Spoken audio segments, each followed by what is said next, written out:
In 15 terrifying seconds, the San Francisco Bay Area is decimated by a massive earthquake. As fire threatens entire neighborhoods, and bridges, buildings, and freeways collapse, rescuers try to save those in danger. I don't think any of us at the time were really considering what the risks were to us. In the rubble, dozens of lives hang in the balance. When everything goes bad, what do they call? They call the fire department. For the victims to survive, emergency personnel must put their lives on the line to make critical rescues.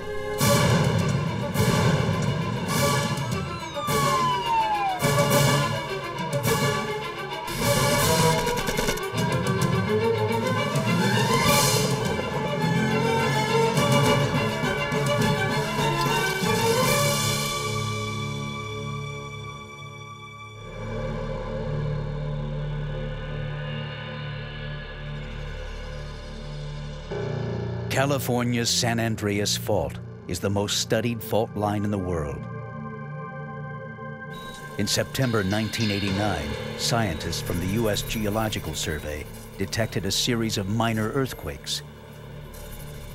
The data led them to predict a devastating earthquake would strike sometime between that moment and the next 30 years.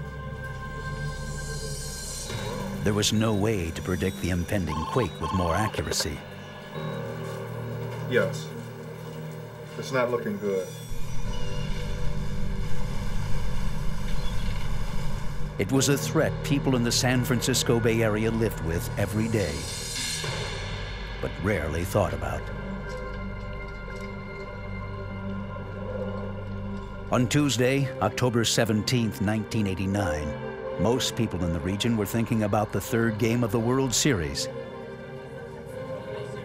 A sellout crowd of 54,000 baseball fans packed Candlestick Park to watch the San Francisco Giants take on their Cross Bay rivals, the Oakland Athletics.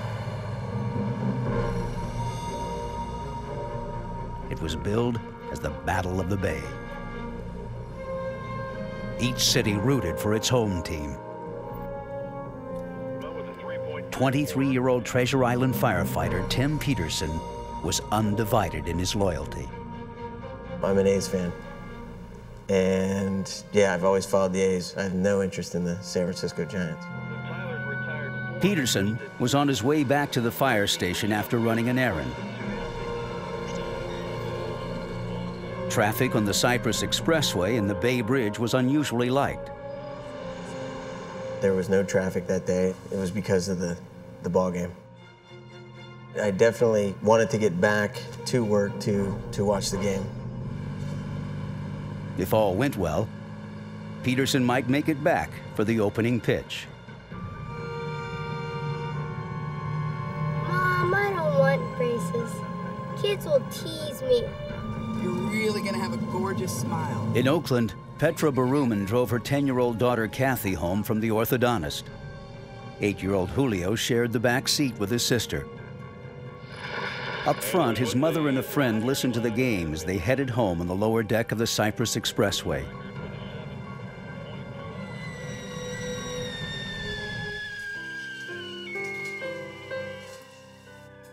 In the Marina District, longtime San Francisco resident Shera Cox had just moved into a new apartment.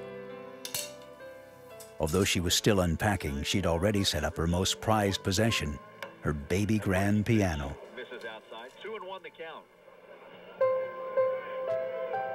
Shera loved playing waltzes. Few things could pull her away from her music after a long day at work. But that Tuesday was different. The World Series was beginning.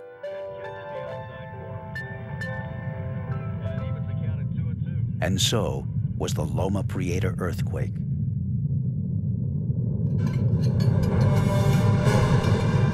Shera braced herself under a door frame. It was the safest place in the house. All around her, the building began to shake. The entire Bay Area was gripped by a massive earthquake. In a matter of seconds, freeways buckled, bridges collapsed, and buildings were shaken from their foundations. At Candlestick Park, the lives of 54,000 fans hung in the balance.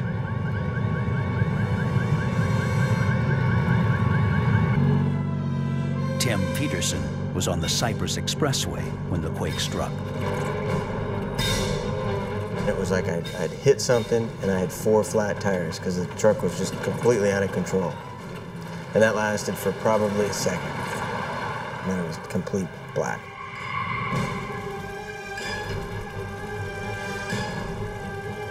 The devastation was unimaginable.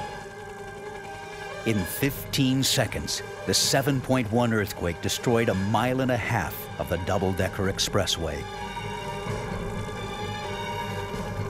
Thousands of tons of concrete slammed down onto the lower deck, crushing vehicles and the people in them.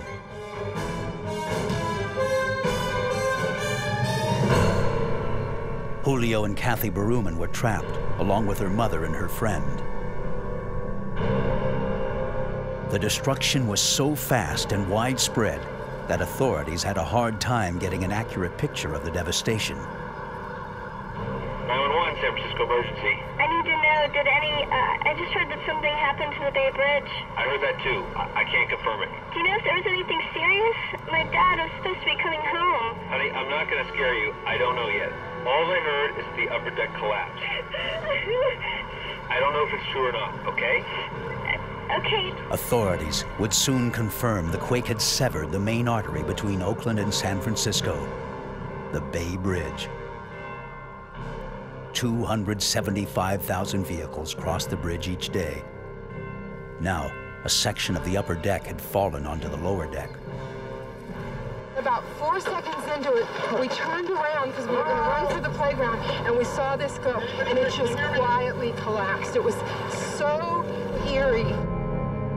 The Marina District, Shera Cox's neighborhood, was hit hardest by the quake. Because it was built on marshland, the marina's soil is prone to a phenomenon known as liquefaction. Vibrations from the quake literally turned the soil to liquid. The liquefied soil gave way, unable to support buildings. Many structures tumbled to the ground. Gas lines ruptured, and the fires began to spread.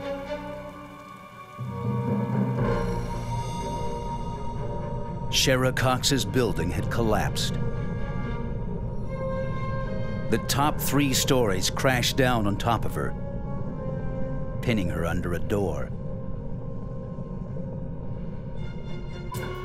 Station 9 of the San Francisco Fire Department was besieged by calls. Early on, it was difficult to learn the scope of the destruction. Jerry Shannon called his wife and children to make sure they were okay. Then he went to work. Most firemen took this job for one reason, and they want to do it. So when they call you, there's doors open, and off you go, and you do what you need to do. Their radios were overloaded with traffic, making it difficult to receive reports or dispatches. Let's go. Can you hear me okay? Station 9 implemented a special contingency plan. You go into the emergency mode where you circle your area to see and kind of radiate out from the firehouse to see what kind of damage is in your immediate area. As the crew of Truck 9 searched for damage, they received a radio call diverting them across the city. The Marina District was in trouble. With power out in most of the city, traffic lights didn't work. Roads were clogged by stalled electric buses and panicked motorists. Crucial time was being lost. Lives were in danger. 25 minutes later, the crew of Engine 9 got their first glimpse of the marina. The picturesque neighborhood had become an inferno. As we got over the top of Fillmore Street, you could see the mushroom cloud, a lot of building collapse, broken glass, wires down. Most buildings in the district were heated with natural gas. When the buildings collapsed, the lines exploded. At Pacific Gas and Electric, service technicians were dispatched to shut down the gas mains. Crew foreman Jack Dietzen was one of the PG&E technicians who rushed to the marina. Stemming the flow of gas was critical to controlling the fire. If gas accumulates inside a building, then the potential of an explosion is really increased. If it finds a flame like a pilot light that might be still left on, if that service or gas main is not turned off, it could explode. As the fires raged, rescuers faced an additional threat. There's always aftershocks in a major quake, and they expected aftershocks in this. Each aftershock has the potential to cause new damage and further collapse. Many residents panicked and fled.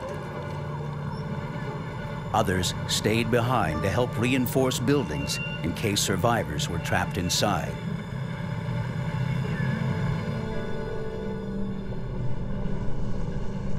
Shera Cox was still trapped in the rubble of her building. She heard someone pass by looking for survivors. Hello? Hello? The weight of the debris on her chest made it difficult to shout. Densely packed rubble muffled her cries for help. The rescue worker moved on. Shera Cox was just 30 feet away.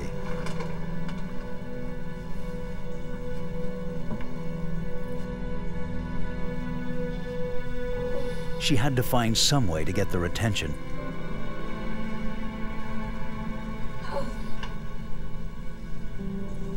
She found a metal pipe in the wreckage. It was her only hope.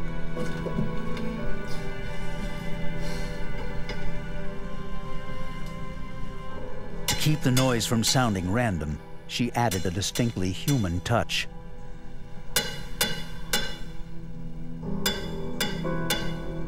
She banged out a waltz rhythm.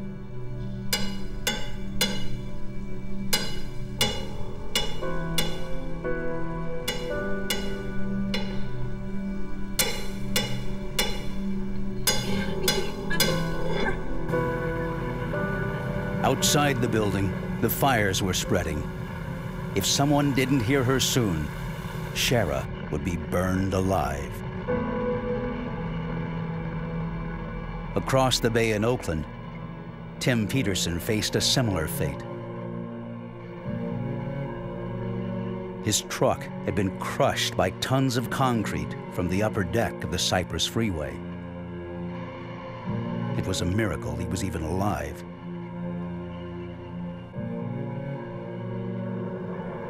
And it was a bench seat, so there was no console area. When it hit, I just kind of fell over to the right,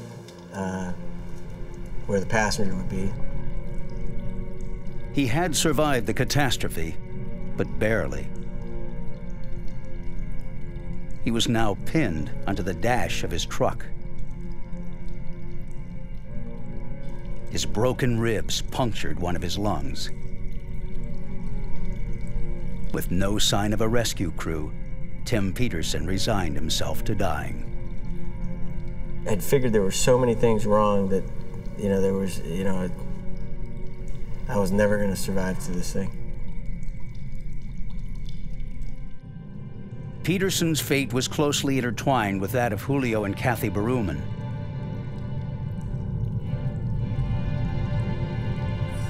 As aftershocks rocked the damaged Cypress Freeway, they hoped someone would find them before it collapsed completely.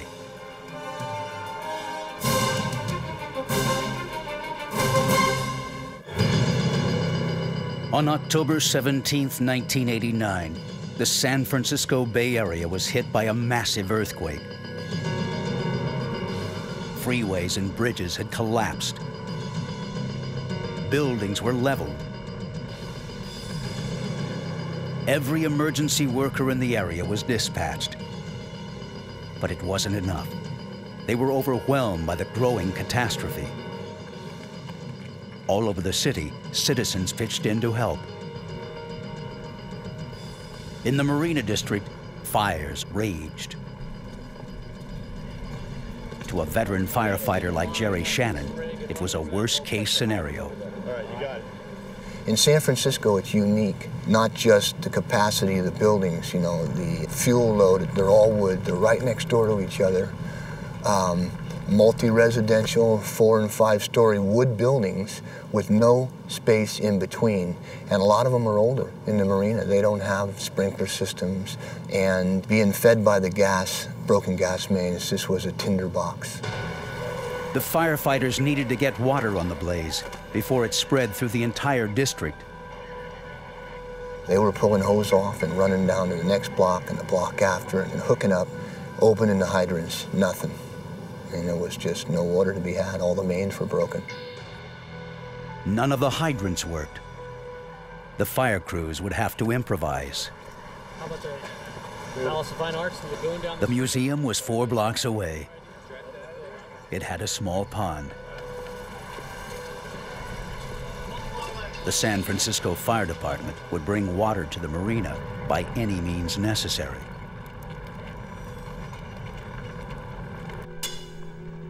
Countless lives depended on it. As fire threatened to engulf the neighborhood, quake victims like Shera Cox were still trapped in rubble. Across the damaged Bay Bridge in Oakland, there weren't enough emergency workers to handle the disaster. As in San Francisco, Oakland citizens pitched in to help fire and rescue teams. Volunteers dared to climb between the 2 decks of the collapsed Cypress Freeway to look for survivors. The unstable structure creaked and groaned under tons of steel and concrete. For the rescuers, it was a constant reminder their lives were on the line. In the twisted wreckage of flattened cars, death was everywhere. Oh my God. A rescuer found the bodies of 2 adult women crushed in the front seat of an SUV. In the back seat were 2 children. Kathy and Julio Baruman were alive. Both children were trapped and gravely injured. I'll be back with help. Just stay right there, I promise you, okay? The rescuer ran to get help. Oh, God.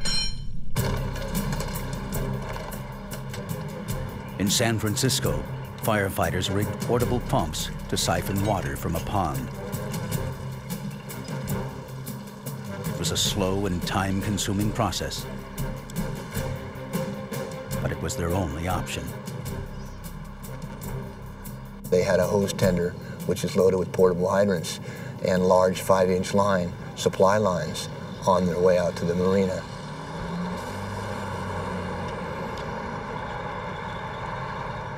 It was a start, but the lagoon would soon run dry.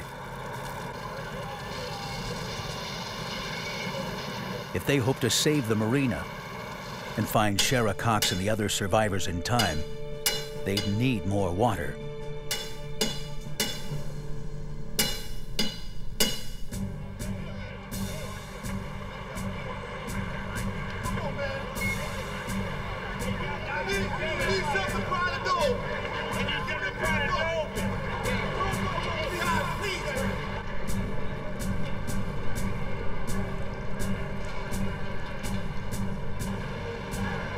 Oakland firefighters responded to a citizen's report of 2 trapped children in the wreckage of the 880 freeway.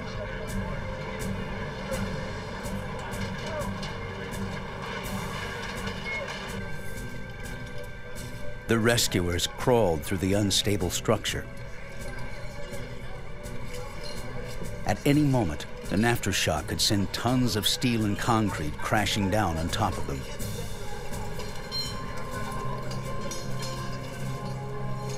Kathy and Julio were trapped in the wreckage of the family car.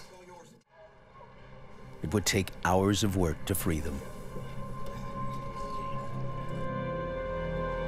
A mile away, under the smoldering wreckage of the freeway, Tim Peterson was pinned inside his truck. My legs were so crushed that I figured I'd never be able to use them again. I could feel there was a real problem with the legs. Peterson couldn't hear if anyone was searching for him. He heard only the sounds coming from the demolished cars all around him. The sounds afterwards were the horns blaring, the engines revving, and you could hear people screaming. Further down the collapsed freeway, the Oakland Fire Department used a hydraulic tool known as the Jaws of Life to free the two children from the wreckage. They had to work quickly. 10-year-old Kathy and 8-year-old Julio Baruman were going into shock. After an hour and a half of work, they freed Kathy. She had sustained major head injuries. She would be transported to a nearby hospital where she would undergo 8 hours of surgery for a fractured skull, smashed cheekbones, and a broken jaw.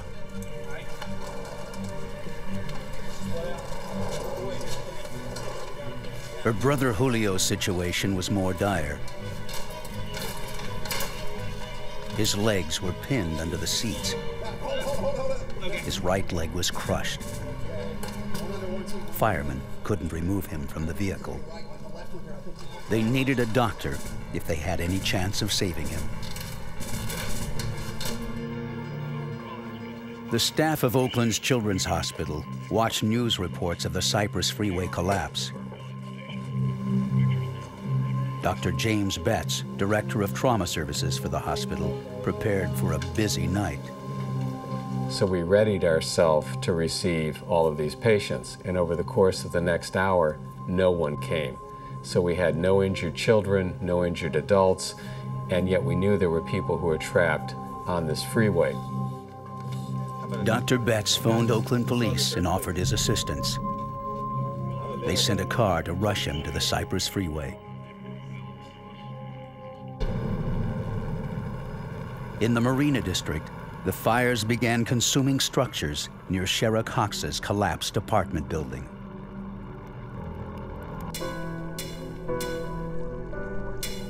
She never ceased tapping out a persistent waltz beat. The effort seemed to pay off.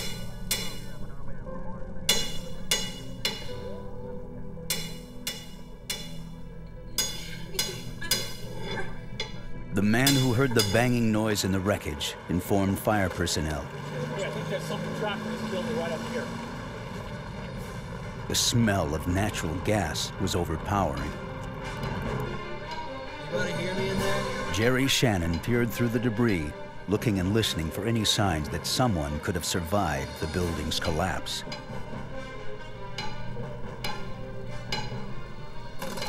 Then he heard something. Is anybody in here? Anybody in here? As he moved through the debris, Jerry Shannon couldn't be sure where the sound was coming from.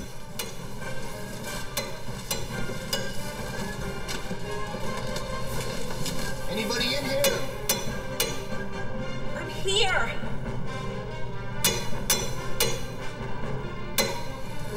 Here.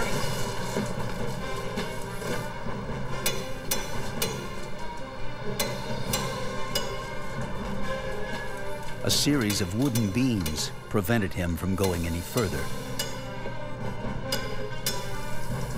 Can you hear me? Hello? I'm here. I'm here. Okay, I'm gonna have to go back and get a chainsaw. If you keep talking, I'll crawl to where your voice is. He'd have to find a way to cut through the debris and beams if the rescue was to be successful. By cutting them, he'd risk collapsing the tunnel, which could take both of their lives. I had no idea whether we were going to get her out. I mean, with all the stuff that had come down on her, I had no idea. whether it was going to be a successful rescue. In addition to the risk of collapse, Jerry Shannon would have to face both fire and aftershocks if he was to save the woman's life. A massive earthquake measuring 7.1 on the Richter scale hit the San Francisco Bay Area. It leveled buildings and freeways. In Oakland, tons of concrete fell from the Cypress Expressway. Dozens of cars on the lower deck were crushed.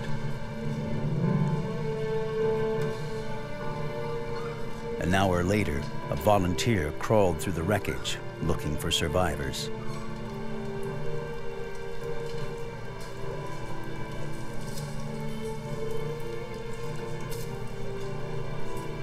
He found firefighter Tim Peterson wedged in the crushed cab of his pickup truck. He was severely injured. The space was less than 3 feet high. But if you can imagine, something's crushed like that, so the steering wheel is now conformed over your lap, and down by the pedals and all that, your ankles are just mangled in there. So there's no really moving that part, so if you really can't move your legs, it's kind of hard to move your torso much. To give Peterson more room, the volunteer tried to lower the truck by slashing its tires. The tactic seemed to work. There was now a 2-inch gap between the concrete and the truck.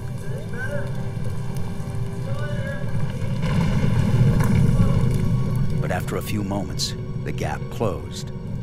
The concrete was just settling to where it wanted to settle, and there was no stopping it. The man who found Peterson summoned nearby Oakland firemen for help. Just being there, Oakland firefighter Victor Cuevas was putting his life at risk. When we got up there, just the smell of gasoline and all the gas that was around us. And you're in a confined space, and you're thinking, well, if there's an ignition source somewhere nearby, all the fumes, the way they're laying around, you know, we're in a bit of trouble. Then a thought occurred, well, that's the least of our problem. If the earthquake, if we get another aftershock, and if the freeway decides to completely crumble, then we're all goners. In San Francisco's Marina, natural gas-fueled fires continued to burn. There was no end to the work for crew foreman Jack Dietzen and other service technicians. The gas lines in the marina were underground, and you couldn't see the breaks. You could see the breaks in the sidewalk, but you couldn't see broken pipes. The sidewalks were buckled 3 feet in the air. The mains were cracked, and the services were broken, and that whole system had to be shut down, and that had to take some time. Despite the effort to stem the flow of gas, fire continued to threaten the marina. And the fire department had little water to fight it. Firefighters were concerned about igniting gas that lingered in the rubble of Shera Cox's apartment. You could smell the gas. It was thick when we got down there, and they tell you don't even key your radio because any spark can set it off. To reach Shera Cox in time, firemen had to cut through the debris quickly. A chainsaw was the only tool for the job. They didn't want us to take the chainsaw in there because they said if you hit a nail in the floor, it could ignite the gas.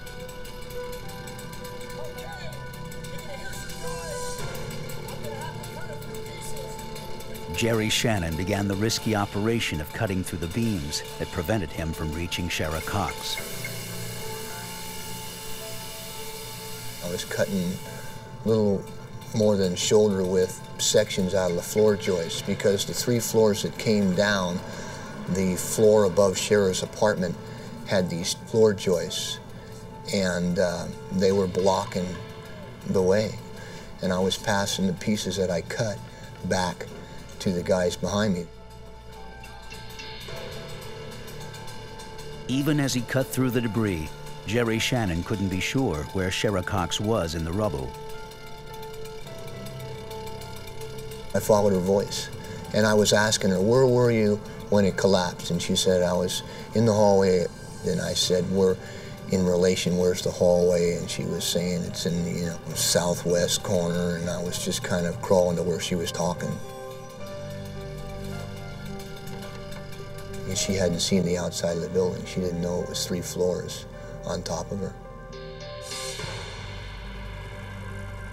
Between the 2 decks of the collapsed Cypress Freeway structure in Oakland, Dr. James Betts got his first glimpse at 8-year-old Julio Baruman. His condition was precarious and dire. His right leg was trapped under the front seat. He had been sitting in the back seat, and at the time of the impact had been thrown forward, both of his legs going under each of the front seats. And when the upper deck fell, the cross beam of concrete supporting the upper deck came right down onto the front of the car, instantly killing the 2 adults in the front seat.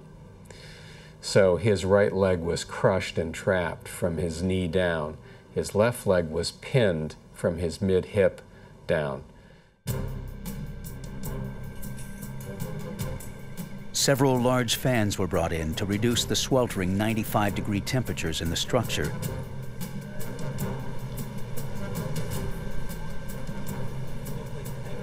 The fans also helped clear any potentially explosive gasoline fumes.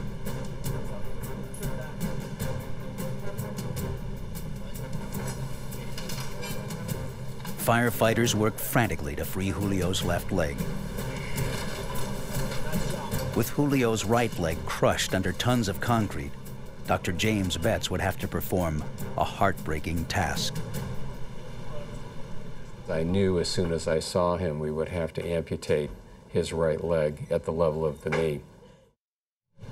But Dr. Betts discovered access to Julio's leg was blocked by the body of his mother's friend in the front passenger seat. We couldn't maneuver underneath the front seat to get to his leg in a way that would allow me to amputate his leg. We needed to divide her body in order to get to him. To make matters worse, there were signs that the structure might not hold out. Every several minutes there was an aftershock, so you could feel the whole structure shake. A number of authorities and people on the ground were telling our crew to leave that structure. But we had all decided that we felt as long as Julio was still alive, that we were all going to stay there until we extricated him. Firefighters in the Marina District struggled to keep the entire neighborhood from going up in flames. Broken water mains meant water was scarce.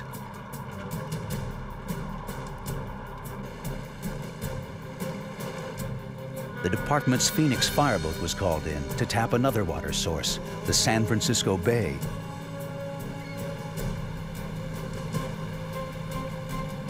The crew anchored at the Marina Harbor.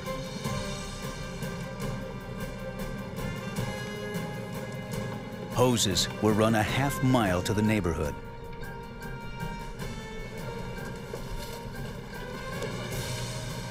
The Phoenix would pump millions of gallons of seawater to quell the flames that roared in the Marina District.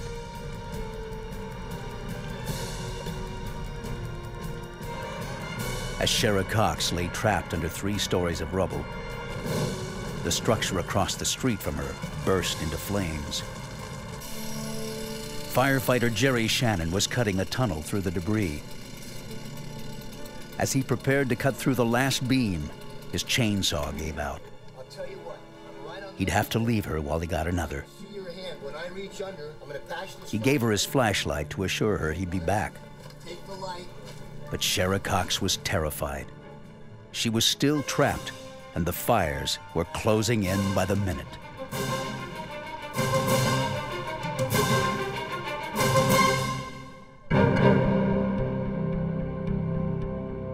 Hours after an earthquake sent the top deck of the Cypress Freeway crashing down on the lower deck, 8-year-old Julio Baruman lay trapped in the crushed remains of an SUV.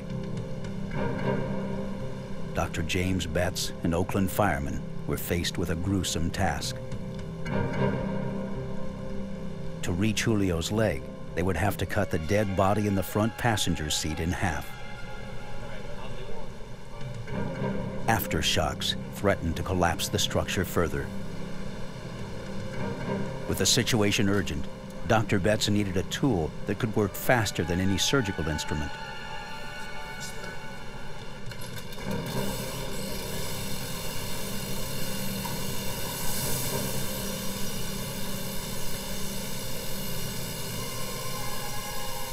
It was a totally surreal, horrifying, frightening situation. That number one, we were doing this, and number two, I was worried that we were going to further injure the child who was still alive.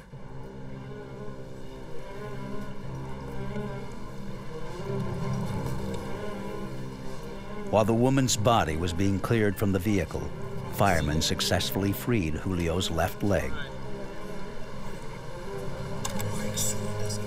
Now, Dr. Betts was able to reach Julio's right leg. He prepared to perform the amputation. Dr. Betts needed to work quickly if he was to save Julio. We had started another intravenous line, had given him intravenous fluids, had given him some pain medication. At this point, his blood pressure was falling. I knew he had lost a significant amount of blood from the crush injury to his other leg. I was very, very concerned at that point. All sorts of complications can occur. In another section of the Cypress Freeway, firemen were trying to free Tim Peterson from his truck. They needed the jaws of life, but in the aftermath of the quake, the tool was in high demand. Oakland firefighter Victor Cuevas would have to find another way to get inside. Initially, you look at the situation and you figure out the tools that you need, and then they tell you that those tools aren't available. You know, you just can't sit there and do nothing until they make the tools available, because that may be, 2 hours, 3 hours, or it may never happen. Firemen found an ordinary tire jack and saw in the wreckage. They used them in an attempt to force open the truck's door. We figured we can pop the door and probably maneuver them out. But once we popped the door, we seen how the dashboard and the steering wheel was right on top of them. Peterson had an inch or two of room to spare in the truck cab.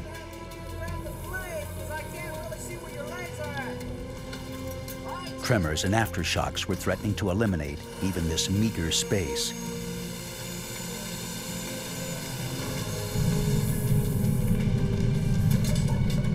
With the imminent threat of collapse, Tim Peterson was desperate to get out, not just for himself, but for the men risking their lives to save him.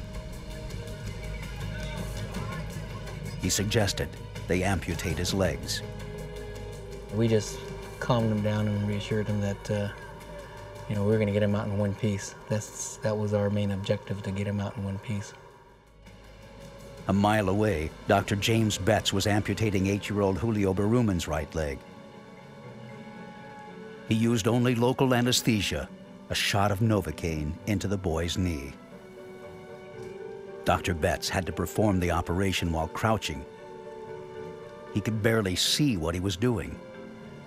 For all your practice in medicine, you make a decision, especially in surgery, and then you go ahead and follow through with that. For him, I was hesitating because I knew that he was in a very fragile, frail situation. I knew if I didn't quickly amputate his leg and get control of his blood vessels, he would die. In San Francisco's Marina District, time was also running out for Jerry Shannon to save Shera Cox.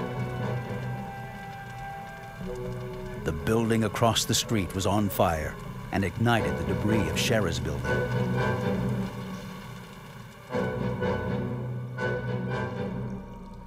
Jerry had spent 3 hours cutting a narrow crawl space to reach her.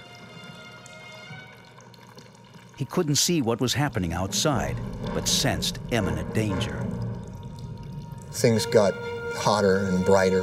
The ceiling actually dropped about 6 inches from the weight of the water. So I was just trying to go as fast as I could because we had no time. 30 feet into the rubble, Jerry Shannon made his first visual contact with Shera Cox. At that point, I could actually see her, and I leaned over the top, and we were face to face. And she asked me about the water. She said, well, they're going to drown me before you get me out of here. The thousands of gallons of water being poured on the building to contain the fire was proving to be as big a threat to Shera's life as the fire itself. Jerry Shannon gave her his jacket to shield her from the water. But the water level continued to rise. As the fire raged out of control, Jerry had to make a decision. Have the water shut off and risk fire, or keep the water flowing and risk drowning Shera? Cut the water! Jerry, cut the water!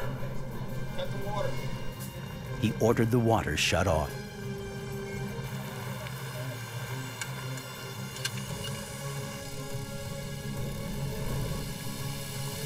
The impact of his decision was almost immediate. Debris near the crawl space was catching fire. As the building threatened to burst into flames, firemen shouted into the crawl space, begging Jerry to get out while he still could. She told me she could hear what they were saying outside. They're thinking they don't want 2 victims. And we're thinking we're not leaving without her.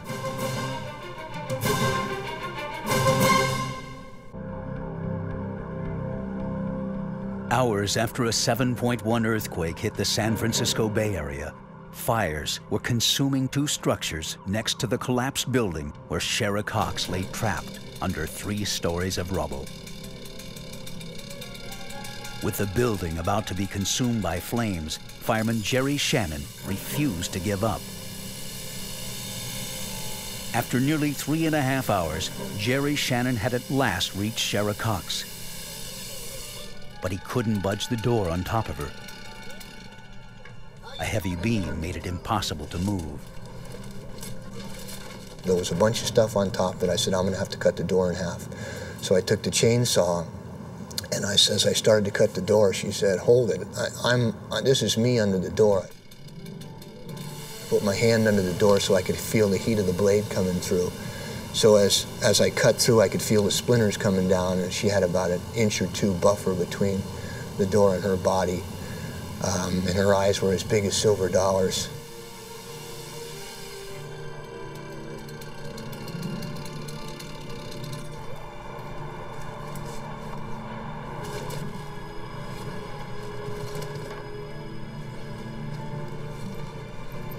With the building's debris igniting, they had seconds to move her.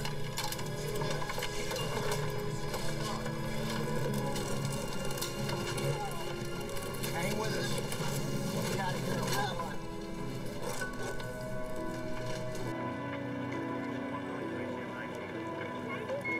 Shera Cox later endured surgery for a crushed pelvis and a broken hip. They put her on the gurney, and they started moving towards the ambulance. And all of a sudden she wasn't going in the ambulance. She had her hands braced against the door, and the paramedic came back and said, she's not going to get in the ambulance till she gets your name. So I went up and I told her my name, and she goes, you're my hero. At that point, they put her in the ambulance and closed the door. And they wheeled her away. Away she went, and we went back to work. Oakland firefighters were running out of time as they fought to free Tim Peterson from his crushed pickup truck.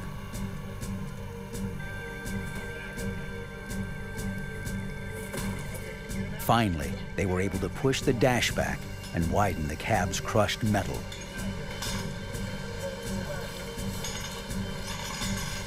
After 5 hours of perilous work, they extricated Tim Peterson from the pickup.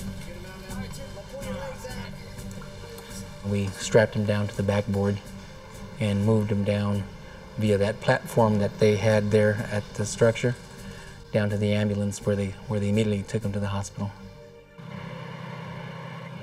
Tim Peterson was in critical condition. He was treated for dozens of injuries, including a broken back. A mile away from the rescue of Tim Peterson, Dr. James Betts was trying to free 8-year-old Julio Baruman by amputating his crushed leg. And I couldn't really see very clearly that whole area where his leg was trapped, but I was doing it, feeling it with my hands. And as I divided his leg, I couldn't get control of the major blood vessel that goes from your hip down to your leg, down to your foot. With any kind of instrument, I had to grab it with my fingers because I knew he would bleed to death.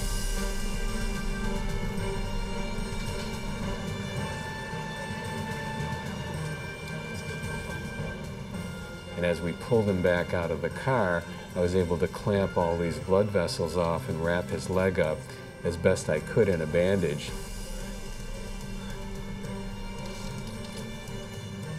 Julio Baruman was rushed to the hospital where the amputation procedure was finished.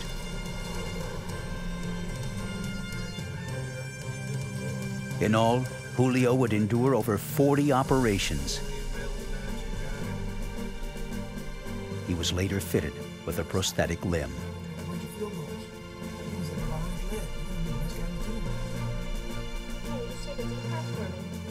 His sister, Kathy, also experienced significant medical interventions, including having her jaw wired shut for nearly 2 months. You're doing really well. Shera Cox continues to live in San Francisco, and she still keeps in touch with Jerry Shannon. Today, he's one of the dearest, bestest, nicest, sweetest friends I have ever had. He's still my hero, and he always will be. Tim Peterson made a full recovery and now works for the Oakland Fire Department with the men who saved him. When it was over, the Loma Prieta earthquake claimed 67 lives. Nearly 4,000 people were injured.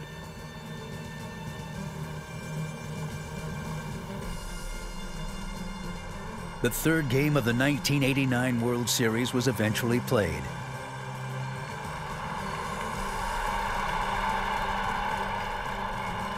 Life in the Bay Area went on. But those who lived through the quake will never forget it. I think for me, the frailty of human life here on this earth is something that stays with me always.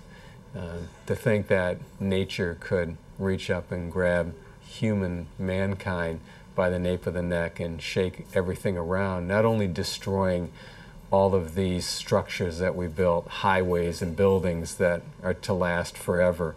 We realize that in 15 seconds we're totally destroyed, as well as taking human life, that we realize how frail our existence is. And for this period of time that we're here on this earth, I think you have to respect the time that you're here and live life to its fullest. Today, San Francisco Bay Area residents live with the threat of an equally devastating earthquake striking at any moment.